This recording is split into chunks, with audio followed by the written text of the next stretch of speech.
दस्तूरे चमन की इस कड़ी में मैं रूबी दुआ और मेरे साथ मौजूद हैं इस माह सेवानिवृत्त हो रहे श्री पवन गौरे जी, जो हमारे यहाँ रेल मंत्रालय में उप निदेशक हैं। पवन जी के बारे में क्या कहूँ मैं। पवन जी की एक अद्भुत पर्सनैलिटी रही है। हर जगह एक अपनी वाइब्रेंट मूड है इनका, हर किसी से घुलना-मिलना और मतलब हर किसी की खुशियों में शामिल होके ये बहुत खुश होते हैं और हमारे ऑफिस के हर मौके को, हर इंसान को इन्होंने एक स्पेशल बनाया है। तो पवन जी आपके रिटायरमेंट से हमें दुःख तो बहुत लगेगा कि जो ठीक है आप रोज़ आते हैं, आएँगे, मिलेंगे हमसे, लेकिन फिर भी जो आप से हमारा रोज़ मिलना-जुलना, जो आपकी एक्टिविटीज़ हैं, वो हम एक बार मिस तो ज़रूर करने वाले हैं। तो शायद हम उम्मीद रखेंगे कि आप हमारे को जो है कभी ऐसा फ़ील नहीं कराएँगे कि आपकी रिटायरमेंट हो चुकी है और आप यहाँ से चले गए हैं। तो 2 शब्द हैं, ज़िंदगी जीने में अब ठहराव आया है, सुनहरे पलों को जीने का उम्र का वो पड़ाव आया है। पूरी उम्र बीत गई ऑफ़िस की फ़ाइल पढ़ते-पढ़ते, अब ये सारा समय जो है हमारे परिवार के नाम आया है। तो मुझे लगता है ये रिटायरमेंट के बाद का समय आपके अपने विकास का समय है। तो आपके निजी विकास का और आप शायद आपकी उपलब्धियाँ और लोगों को भी बहुत वो फ़ायदा पहुँचाएँगी और आप लोगों के लिए बहुत अच्छे काम करेंगे। तो ठीक है मतलब अब हमें लगता है कि हमें आपको और लोगों के लिए भी फ्री कर देना चाहिए। तो मैं चाहूँगी आप 2 शब्द अपनी व्यावसायिक यात्रा के बारे में भी हमें बताएँ। बहुत बहुत धन्यवाद रूबी जी, आपके आशीर्वचनों के लिए। रेल भवन के बारे में मैं 2 शब्द कहूंगा। पावन परम रमणीक भवन, पावन पवन रमणीक भवन, महिमा अमित न जाए करनी, महिमा अमित न जाए बरनी, देव तुल्य सब नर नारी, कुबेर समान धनिक नर नारी, मन करम वचन प्रभु अनुरागी, मन करम वचन प्रभु अनुरागी, सर्वजन रहें जनहितकारी, जनहितकारी। रेल भवन की मेरी यात्रा 38 साल की रही रूबी जी।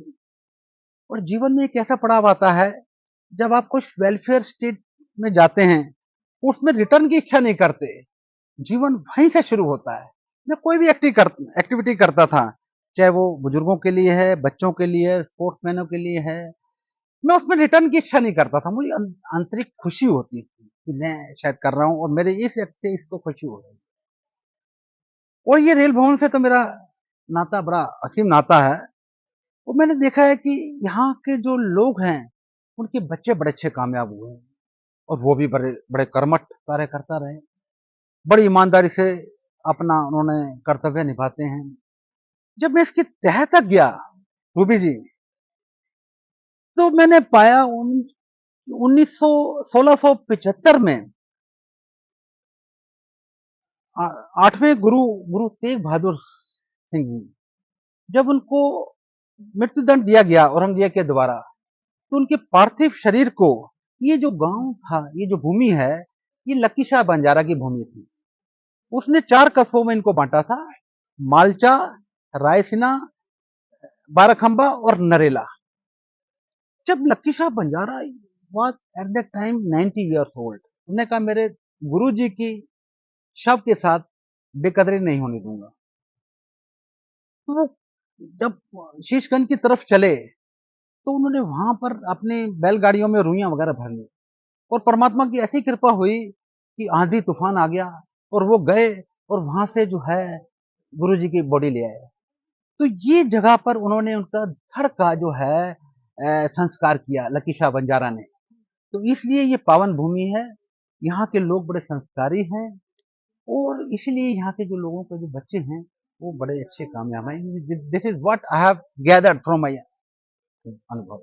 दूसरा, आजादी के बाद सिर्फ 2 ही बिल्डिंग ऐसी रही, वायु भवन और रेल भवन, जो गोमुखी थी।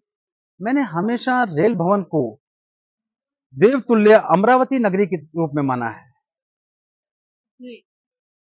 तो समय का पता नहीं लगा, 2 मिसरे में कह देता हूं इस पे।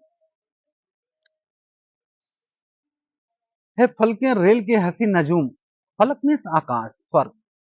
ये फलकियां रेल की हसीन नजूम, मेरे ख्वाबों की तबस्सुम के पालनहार, दौरे खिजा में भी तेरी कलियां खिले रहे, या हर्ष कलियां खिले रहे। आज आपसे तो बहुत अच्छी इन्फॉर्मेशन मिली है। इसके अलावा तो ये यही कारण है कि यहाँ के लोग जो है ना बहुत ही प्रभु के अनुरागी हैं और बहुत अच्छे लोग हैं। और मेरा यदि अगले जन्म में भी मेरे को कोई ऐसा कुछ मौका मिले तो मैं रेल भवन को ही पाऊँ, ये मेरी कामना है। बहुत बहुत धन्यवाद रवि जी। मैं समस्त रेल परिवार की तरफ से आपकी सुखद, समृद्ध और उज्जवल भविष्य की कामना करती हूँ। भगवान करे आप खूब तरक्की करें और ऐसे ही अपने विचार लोगों को फैलाते रहें और लोगों को खुशियाँ देते रहें और आपका और हमारा साथ हमेशा बना रहे। जाते जाते मैं दो शब्द और कहूंगा, बैठे जो तेरे दर पे कब शहर हो गई, बैठे जो तेरे दर पे कब शहर हो गई, आंचल में दफन तेरे जवानी भी हो गई, जन्नत ख्याल तो कल भी थी और आज भी है, लोग कह दे परिंदों की रुखसती भी आ गई, रुखसती भी आ गई। धन्यवाद गोविंद जी। बहुत